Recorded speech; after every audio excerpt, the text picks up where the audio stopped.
আবু জেহেল বললেন, ভাতিজা তুমি আমাকে যে কোরআনের দাওয়াত দিচ্ছ, তাওহীদের দাওয়াত দিচ্ছ, আমি তোমার দাওয়াত গ্রহণ করব, দাওয়াত মেনে নিব।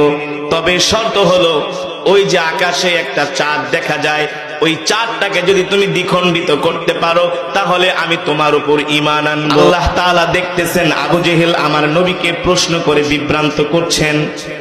আল্লাহ তাআলা জিব্রাইলকে পাঠায় দিলেন, ও জিব্রাইল, আমার হাবিবকে যে বলে দাও আমি আল্লাহ তাআলা আমার হাবিবের শাহাদাতের আঙ্গুলের ইশারায় আমি আল্লাহ চাঁদটাকে দ্বিখণ্ডিত করে দিব।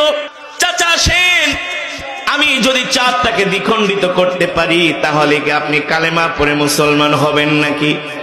আবু জেহেল বলে, ভাতিজারে তোমার সাথে ওয়াদা করলাম, তুমি যদি চাঁদটাকে দ্বিখণ্ডিত করতে পারো তাহলে আমি এক মুহূর্ত আর দেরি করব না, আমি তোমার উপর তোমার রবের উপর ঈমান আনবো। আল্লাহু আকবার। সম্ভব নাকি কোনোদিন?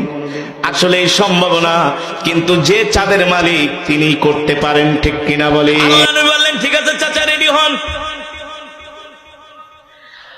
আবু জেহেল আকাশের দিকে